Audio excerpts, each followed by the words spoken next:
چند سردار جو تھے نا، یہ حضرت عمر کے سامنے بیٹھے تھے، اکرمہ بن ابی جہل۔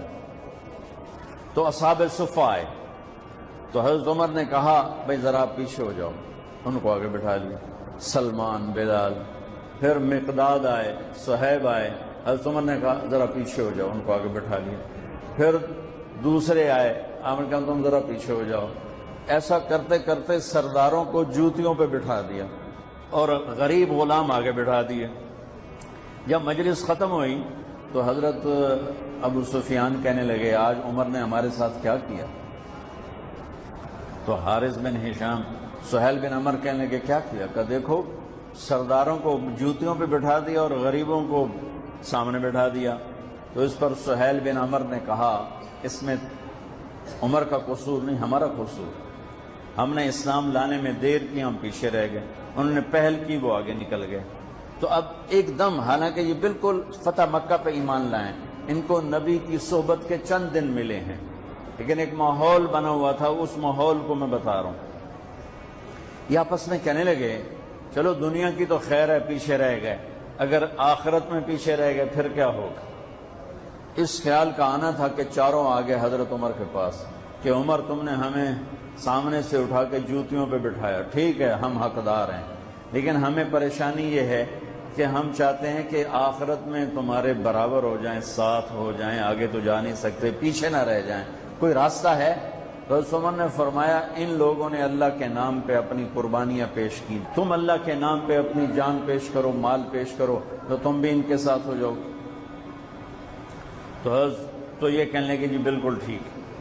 تو یہ سارے قریش کے سردار مکے آئے اور مکے سے بمع خاندانوں کے انہوں نے ہجرت کی، 400 بڑے سردار انہوں نے مکہ چھوڑا۔ جب یہ مکے سے نکلے تو سارا مکہ رو رو کے برا حال کر رہا تھا۔ تو حارث بن ہشام رضی اللہ تعالیٰ عنہ، یہ ابو جہل کے بھائی ہیں، ابو جہل کے بھائی ہیں، حکم بن ہشام اس کے یہ بھائی ہیں حارث، یہ کھڑے ہو کر انہوں نے چھوٹی سی تقریر کی، فرمایا کہ دیکھو میرے بھائیوں، اللہ کے نبی نے دعوت دی، ہم پیچھے رہ گئے، ہمارے غلام آگے چلے گئے، اور اتنا آگے گئے ہیں کہ اگر یہ مکے کے پہاڑ سونا بن جائیں اور میں سارے خرچ کر دوں تو ان کے ایک دن کا اجر میں نہیں پا سکتا۔ میں چاہتا ہوں کہ ہم اپنی جانوں کا نذرانہ پیش کر کے ہم ان کے ساتھ ہو جائیں۔ یہ قافلہ جب ملک شام پہنچا تو یرموک کی جنگ سر پہ آ چکی تھی۔ یرموک کی جنگ میں رومن امپائر ٹوٹی اور اس کا فیصلہ ہوا اور ان کو شکست ہوئی۔ اس میں 3 لاکھ کا لشکر تھا رومن امپائر کا، اور صحابہ کا لشکر تھا 30,000، تو 10 گنا بڑا لشکر تھا۔ تو 9 دن یہ جنگ چلتی رہی کہ یہ لوگ وہاں پہنچے۔ تو ایک دن ایسا ہوا کہ لڑتے لڑتے صحابہ کے قدم اکھڑ گئے اور اہل ایمان دبتے دبتے دبتے اپنے خیموں تک پہنچ کر رومی ان پر چڑھ کے آ رہے تھے، چڑھتے آ رہے تھے، اور ان کے حوصلے پست ہو رہے تھے کہ حضرت اکرمہ بن ابی جہل انہوں نے نا ایک دم اپنے سر سے نا لوہے کی ٹوپی کو اتار کے پھینک دی اور اپنی زرہ بھی اتار دی اور اپنی تلوار کی نیام کو بھی توڑ کے پھینک دیا، اور ہاتھ بلند کر کے کہ کوئی ہے میرے ہاتھ پر بیعت کرے موت کی کہ یا اللہ اس ایمان والوں کو فتح دے گا یا ہماری قبریں یہاں بن جائیں گی۔ تو خالد ابن ولید اور اکرمہ بن ابی جہل قریبی رشتہ دار ہیں، تو خالد ابن ولید نے حضرت اکرمہ کا ہاتھ پکڑ لیا، کہا کہ نہیں میں تمہیں ایسا نہیں کرنے دوں گا، ہمیں تیری ابھی ضرورت ہے۔ تو انہیں ایسے ہاتھ جھٹکے سے چھڑا کر کہا الیک عنی، الیک عنی کا ویسے ترجمہ تو ہے دفع ہو جا، الیک عنی دفع ہو جا۔ وہ آپس میں رشتہ دار بھی ہیں، صحابہ بھی ہیں، یہ کہہ سکتے ہیں، تو میں صرف ان کی لفظ کا ترجمہ کر رہا ہوں، الیک عنی دفع ہو جا، خالد پیچھے ہٹ جا، با ادب ترجمہ خالد پیچھے ہٹ جا۔ کہ کیوں؟ کہ میں اور میرا باپ ساری زندگی اللہ کے نبی کی دشمنی کی اور ان کے خلاف لڑتے لڑتے لڑتے زندگی گزار دی، آج اس داغ کو دھونے کا دن آیا ہے، آج میں اپنی جان دینا چاہتا ہوں تاکہ میرے دامن پر جو اللہ کے نبی کے ساتھ جنگ کے دھبے ہیں ان کو میں دھو دوں، لہذا میں تیری بات نہیں سنوں گا۔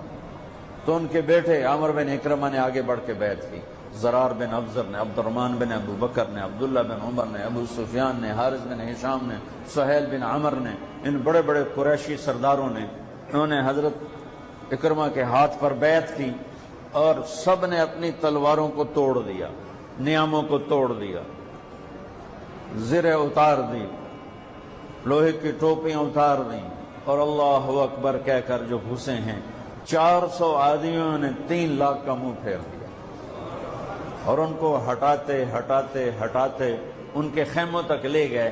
لیکن اس سفر میں ان 400 میں چند ہی بچے، باقی سب شہید ہو گئے۔ اور جب رومیوں کے قدم اکھڑ گئے تو حضرت خالد ابن ولید بھاگے، گھوڑے کو دوڑایا اور پیچھے کی طرف آئے کہ وہ دیکھ رہے تھے کہ اکرمہ بھی گر رہا ہے، عمر بھی گر رہا ہے اور فلاں بھی گر رہا ہے، فلاں بھی گر رہا ہے۔ تو یہ جلدی سے بھاگ کے پیچھے آئے تو دیکھا تو ان کے بیٹے تو ختم ہو چکے تھے اور اکرمہ کے تھوڑے سانس چل رہے تھے، تو انہوں نے بیٹے کو یہاں رکھا، اکرمہ کے بیٹے عمر کو، اور حضرت اکرمہ ابو جہل کے بیٹے کا سر اپنی گود میں لے کر تھوڑا پانی منہ میں ٹپکایا نا، تو انہوں نے اس سے آنکھیں کھولی، کہا کون ہو؟ کہا میں خالد ہوں۔ گلے من الدبرہ، کیا فیصلہ ہوا؟